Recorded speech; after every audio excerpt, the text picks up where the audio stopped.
कभी कभी मुझे ऐसा लगता है इस बार मैं नहीं कर पाऊंगी, नेक्स्ट टाइम देख लेंगे, छोड़ो ना कोई बात नहीं, अभी तो बहुत सारे अटेम्प्ट्स पड़े हुए हैं। ये वो लाइन है जो कभी ना कभी हर स्टूडेंट ने, जैसे कि जो भी कर रहा हो CA, CS, CMA या फिर कोई अदर प्रोफेशनल एग्ज़ाम्स हैं, उन सब के मन में एक बार ज़रूर आई होगी, इंक्लूडिंग मी।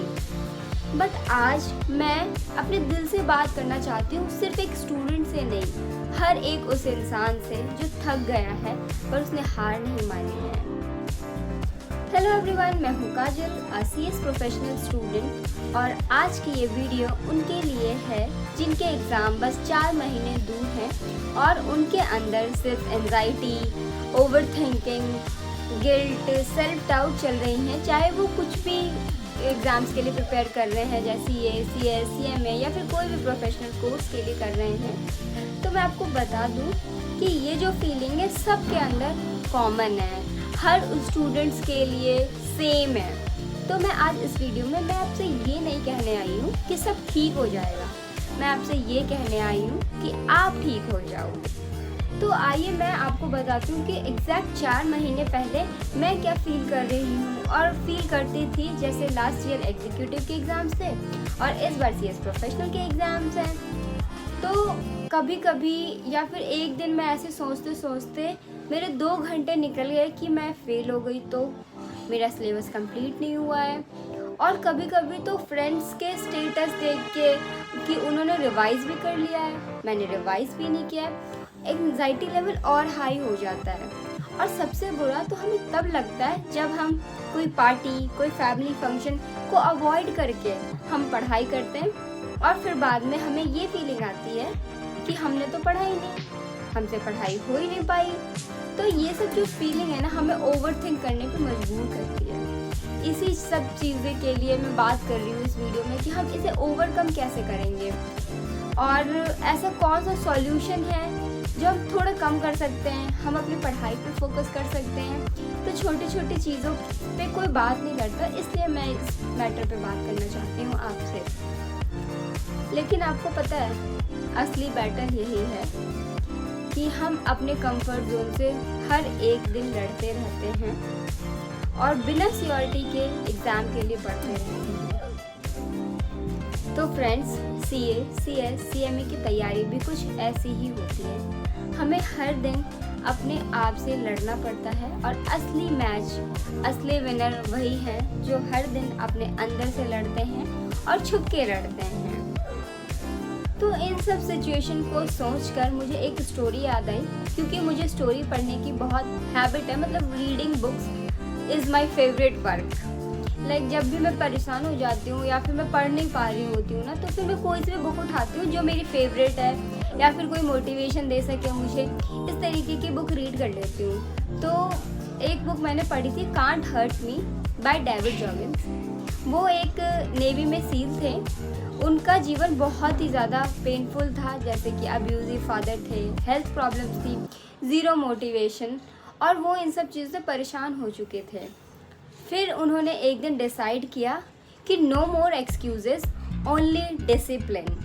और वो ये कहते हैं कि when you are think you are done, it means you are only at 40%।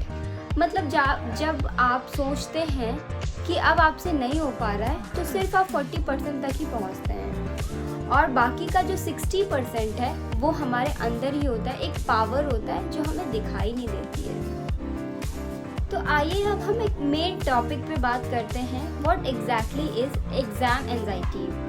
ये एक ऐसा कांस्टेंट फियर है फ्यूचर फेलियर से जो हमें ओवरथिंक करने पे मजबूर कर देती है, और ये हम जैसे स्टूडेंट के साथ ज़्यादा होते हैं क्योंकि हमारा सिलेबस बहुत बड़ा होता है, हमारी एक्सपेक्टेशन बहुत है हाई, हमें खुद से भी है और दूसरों की भी है हमसे, और हमें ऐसा लगता है कि हमारे पास टाइम बहुत कम है, और हमें कभी कभी ये भी लगता है कि हमारा हर दिन वेस्ट हो रहा है, टाइम नहीं मिल रहा है, पढ़ाई नहीं हो पा रही है। तो ये एक साइकिल की तरह चलता रहता है और इसी से ही हमें जीतना है। तो ये सारे थॉट्स थे, मेरा माइंड बर्नआउट होने लगा। फिर मैंने डिसाइड किया कि कुछ तो सॉल्यूशन होगा कि कैसे लोग इसे मैनेज करते हैं, तो फिर मैंने भी डिसाइड किया कि मैं भी इसे मैनेज करूँगी। और फिर मैंने अपने सीनियर्स से डिस्कस किया, कुछ बुक्स पढ़े जो इन टॉपिक्स पे बात करती है, और फिर मुझे कुछ इसके सॉल्यूशंस फाइनली मिल गए। वही मैं आपके साथ डिस्कस करूँगी एक एक करके। तो सबसे पहले है राइट इट डाउन। आप जो भी पढ़ने वाले हो या आपने पढ़ लिया है, हर दिन रात को एक पेज पे आप उसे लिख लीजिए। इससे क्या होता है, हमारे माइंड पे प्रेशर कम पड़ता है। तो जब से मैंने ये स्टार्ट किया कि अपने सारी चीज़ों को लिखना स्टार्ट किया कि मैंने आज क्या पढ़ा है, कल क्या पढ़ूंगी, एक दिन पहले ही डिसाइड कर लेते हैं। नंबर 2 है माइक्रो प्लानिंग। एक ही बार में बड़ा डिसीजन लेने से बेहतर है कि आप छोटे छोटे डिसीजंस लो। अगले 5 आवर्स में आप क्या करने वाले हो उसे लिखो। और ऐसा मेरे साथ भी होता है, और मैंने भी इसे बहुत बार किया। जब मुझे इन सब चीज़ों के बारे में नहीं पता था तो मैं क्या करती थी, मैं सुबह उठते ही ये सोच लेती थी आज मैं 10 चैप्टर्स पढ़ूंगी। But how is it possible यार, मतलब कैसे हो सकता है कि एक दिन में 5 चैप्टर तो पढ़ लूँ, वो भी बहुत बड़ी बात है। क्योंकि मॉड्यूल से रीड करना, फिर उसे नोट्स बनाने, टाइम लगता है इन सब चीज़ों में। तो हमें छोटी छोटी प्लानिंग करनी है कि 5 घंटे में क्या करना है, नेक्स्ट 3 आवर्स में क्या करना है, इस तरीके से। फिर नंबर 3 है रिवीजन पे फोकस करो, नॉट परफेक्शन।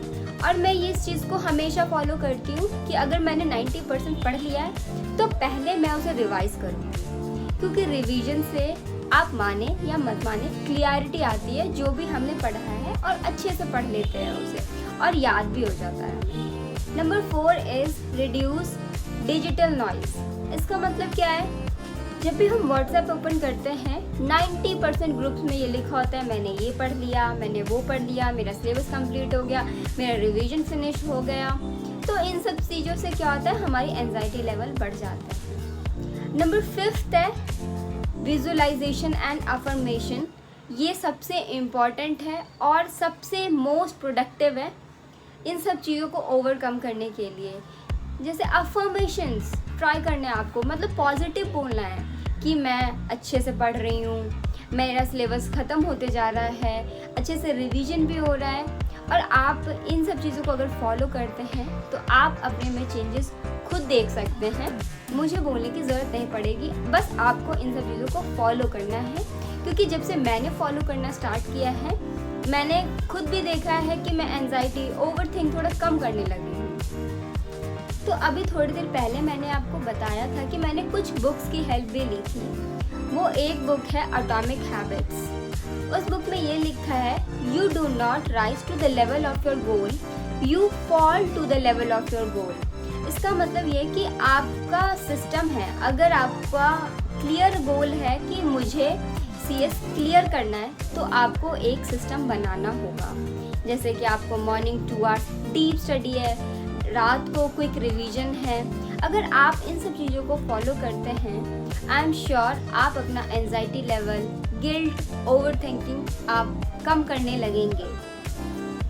तो फ्रेंड्स, अगर आप भी एंजाइटी, ओवरथिंक, गिल्ट या सेल्फ डाउट में रहते हैं, या फिर आप इसके बारे में सोचते रहते हैं, तो मैं आपको एक चीज़ याद दिला दूँ, टेंशन लेने से कभी रिज़ल्ट नहीं आता।